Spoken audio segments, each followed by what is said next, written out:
Olá, aqui é a Morgana. Estivemos juntos no Congresso com o tema da relevância da inteligência comunicacional. Tenho aqui algumas perguntas para responder. Vou ler a pergunta, em seguida faço uma reflexão para que a gente possa continuar aí nesse nosso movimento de aprendizagem sobre esse tema. Então vamos lá, a primeira pergunta é: a comunicação mudou aceleradamente nos últimos anos com o advento das novas mídias. Os adolescentes e jovens estão envolvidos a ela de forma intensa, o que pode prejudicá-los em sua comunicação mais próxima à pessoal. O que a escola pode fazer para ajudá-los?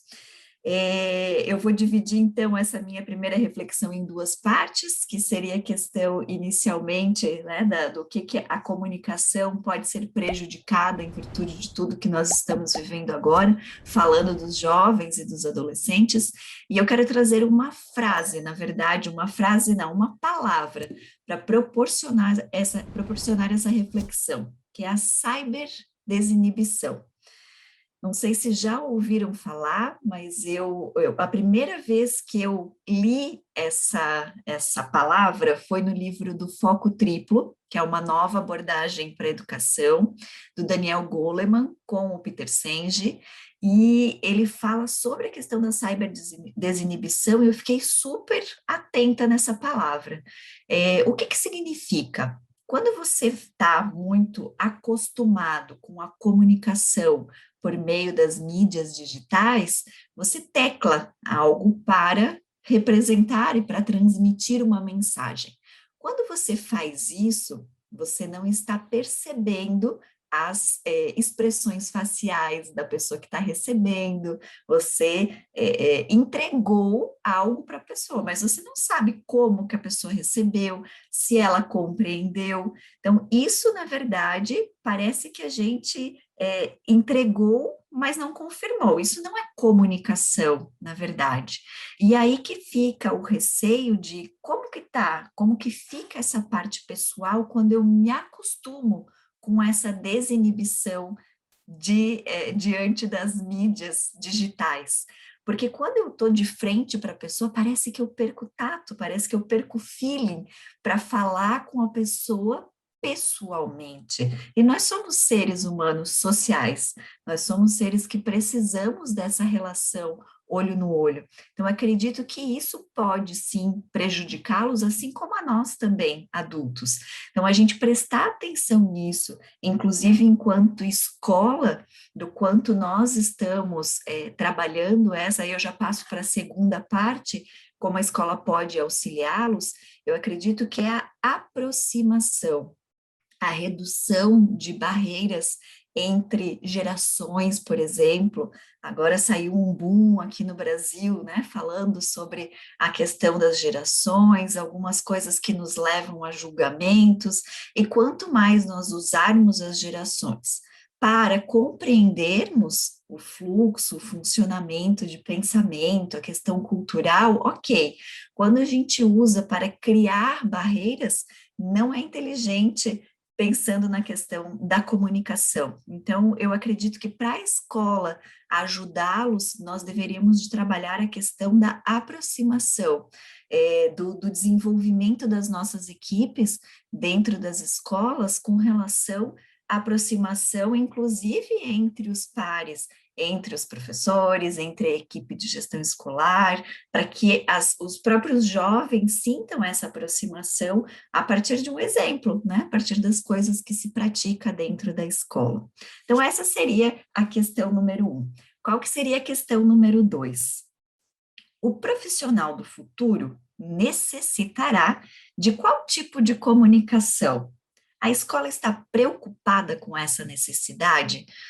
Quando a gente pensar profissões do futuro, na verdade, quais serão as profissões do futuro?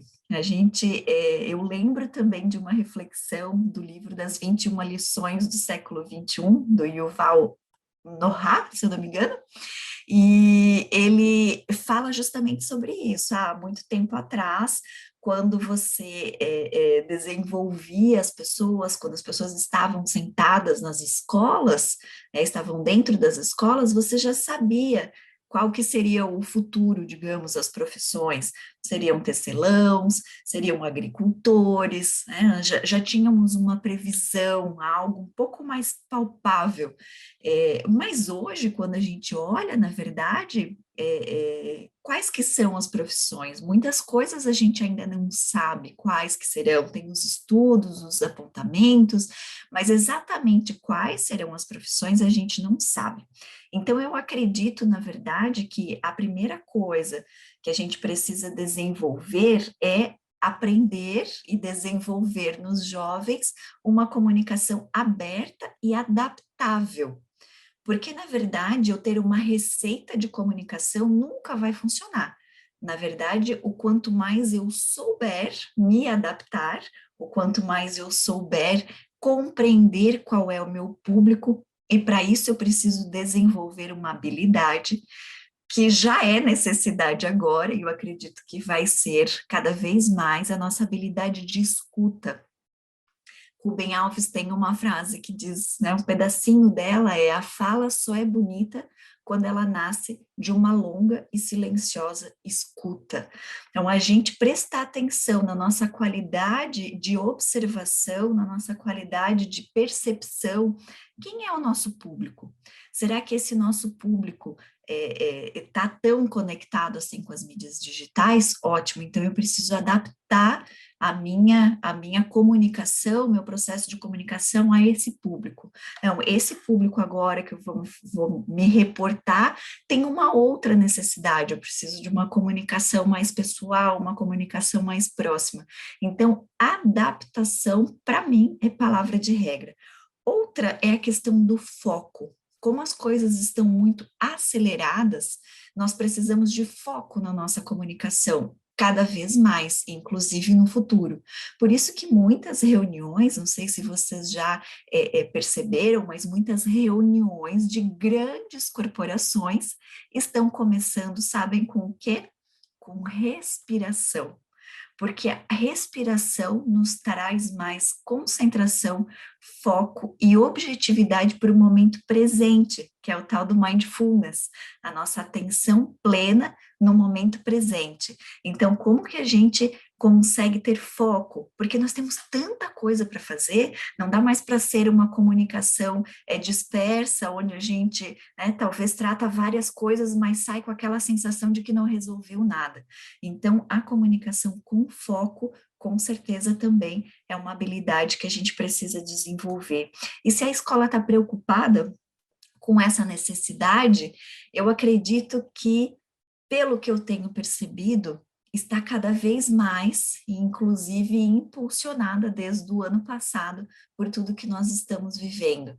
Então, quando a gente, na verdade, foi forçado a aprender várias coisas, a gente começa a enxergar outras possibilidades de comunicação, a gente começa a enxergar, opa, o mundo não é somente daquele jeito que eu enxergava, dá para fazer de outra forma, dá para eu experimentar de outras formas. Então, quando eu passo a olhar para isso e trabalhar essa necessidade, né? Eu acredito que pelo menos, se não estão ainda, deveriam estar preocupadas. E a preocupação, ela é sensacional, porque quando nós estamos preocupados, a gente busca uma solução. A partir do momento que nós não estamos preocupados, a gente se conforma com o que a gente tem, né? Então, estar preocupados, eu acredito que estão, vejo que sim, e que essa caminhada ainda é longa, mas a preocupação é um ponto importante. A pergunta 3. O que muda no processo de aprendizagem quando a prática pedagógica do professor é permeada por uma boa inteligência comunicacional? Que caminhos o professor deve percorrer para alcançá-la? O que muda quando a prática pedagógica tem uma inteligência comunicacional envolvida? Muda a leveza, muda a questão de ser prazeroso para ambos, né? Muda a efetividade, que a gente, na verdade, transmitir conhecimento. Hoje tem várias formas de transmissão de conhecimento. Nós precisamos ser instrumento de aprendizagem, de experiências que façam sentido.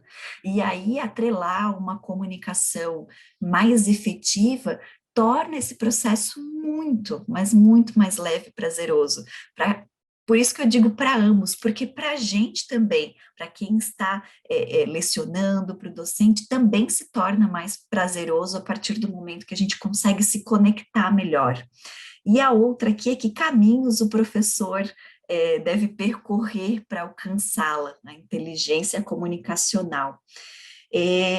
Aí eu penso na questão da juventude. Eu acredito que ver a juventude, eu não sei por que a gente esquece, mas ver a juventude como uma preciosidade para que a gente consiga empatizar de verdade com esse período, com as pessoas que estão ali, com os nossos jovens, com certeza a gente vai conseguir escolher caminhos, porque a gente escolhe os caminhos, e os caminhos nem sempre são os mesmos, até tem a ver com o tema, né, da questão das travessias, novos cenários, diversas travessias, né? Então, quais que são os caminhos que a gente vai escolher para que possamos desenvolver a nossa inteligência comunicacional? Então, ver a juventude como uma preciosidade, acredito que a gente passa a desmistificar algumas coisas, a nos reconectar e, na verdade,